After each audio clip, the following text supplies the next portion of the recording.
Looks like we're live. Hello, hello, hello. Hello, everyone.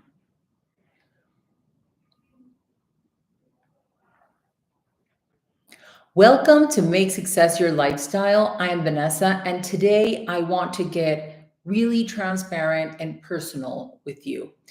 I am going to share one big mistake I made in my coaching business that stemmed from a deep rooted lack of self confidence.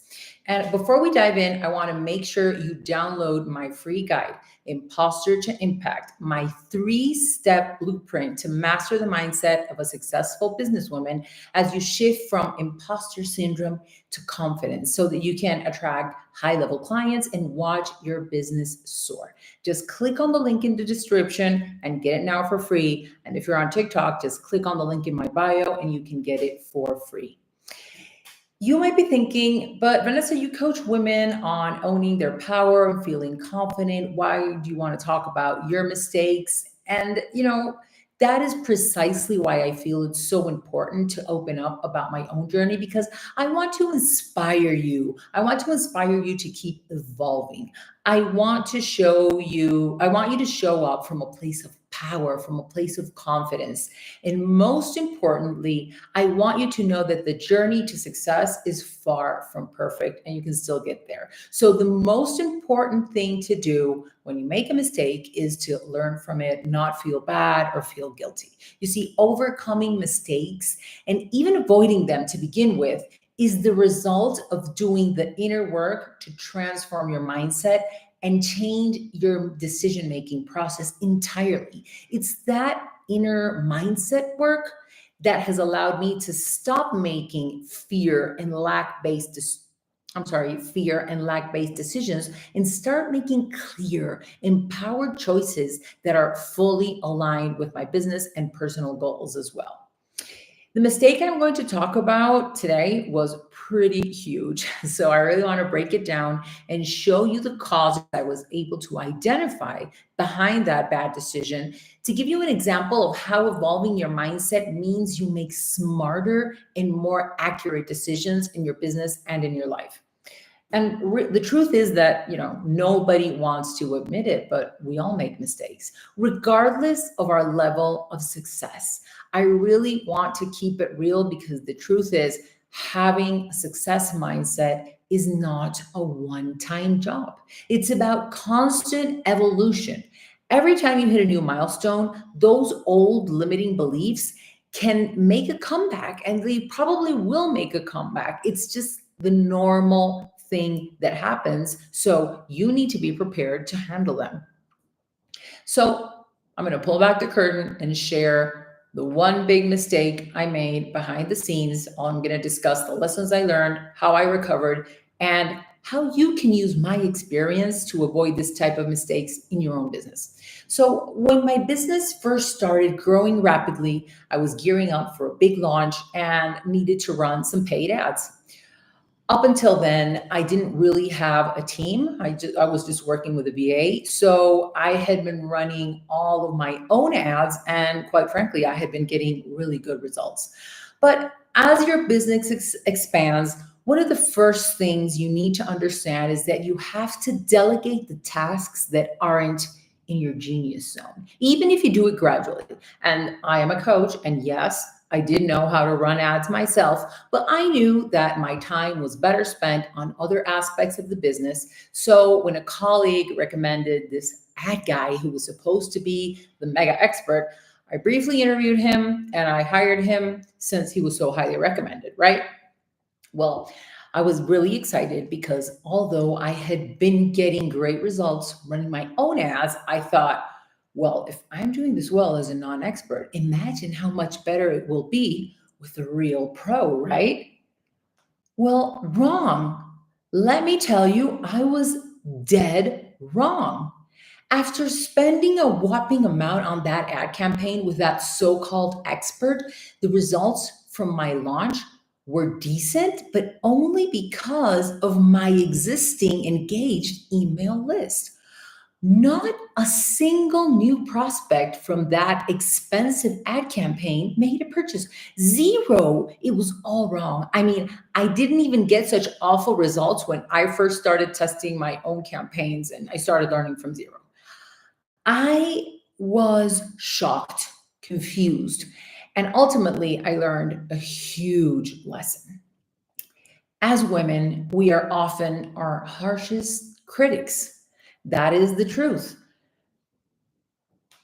And looking back, I realized my ad campaigns that I had been running myself were stellar, but I still refused to acknowledge myself as an expert or even recognize my own skills and knowledge because I always assumed that that was not my area of expertise. Can you see that?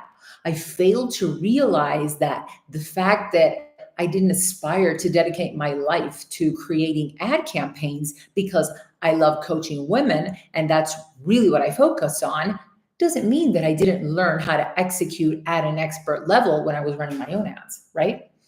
I always thought someone else could do it better than me simply because they called themselves an expert.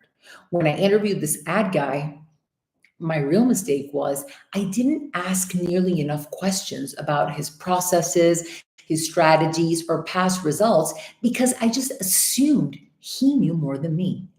By not valuing my own worth and accomplishments, I surrendered my power to someone else based solely on their title. Can you see how that can happen? That was a huge mistake, one that cost me a lot of money, time, and business momentum. If I had trusted my abilities more instead of deferring them to someone else, I could have spent that money much more effectively to get the results that I actually wanted. Now, don't get me wrong. I'm not saying I shouldn't have delegated the ads to someone else.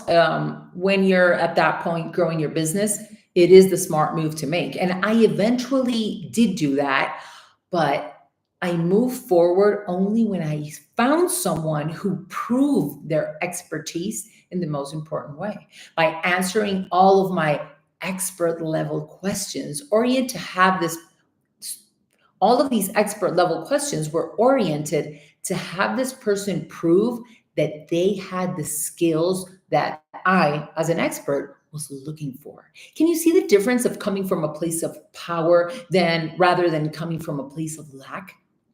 So I really want to share this with you so that it becomes a lesson. Always acknowledge and own your accomplishments and your skills. Don't undermine your own success just because you don't have the perfect title or certification. The odds are you're doing far better than you give yourself credit for. And you aren't even realizing it because you're too focused on the mistakes you're making instead of your wins. When you operate from that mentality of unworthiness, you unknowingly give your power away to others. And this can have a brutal effect on your business and even in your personal life. So remember, the results you get in your business are a reflection of your inner world. When you aren't fully owning your power, the results that you get are always going to be lower than they can potentially be. Why? Because your decisions are coming from a place of lack. So trust yourself, value your experience and knowledge, ask all the questions to vet people properly instead of making assumptions. Because at the end of the day, you are an expert on your business. You are an expert on knowing what your goals are. And regardless of where you are in your business, you really need to believe and feel this on a very deep level because it will shift your attitude completely from self-doubt to empowerment. So I hope my story and hard-earned lesson can help you avoid this type of expensive mistakes in your own business. Have confidence in your abilities, invest in yourself, and always operate from a place of self-worth and self-assurance. That is a true superpower. And if you really want to step into your power, click on the link in the description and download Impostor to Impact, my 3-step blueprint to master the mindset of a successful Impostor to Impact, my 3-step blueprint to master the mindset of a successful businesswoman as you shift from imposter syndrome to total confidence so that you can attract high-level clients and watch your business soar. All you have to do is click on the link in the description and you can get it now for free. It's a quick read and it offers a lifetime of opportunity. And if you're on TikTok, just head to my bio and you will find the link there. So if you enjoyed this episode, don't forget to subscribe and follow. And I really appreciate it if you left a comment or review. So that is all for today. And I will see you in the next week in the next episode of Make Success Your Lifestyle.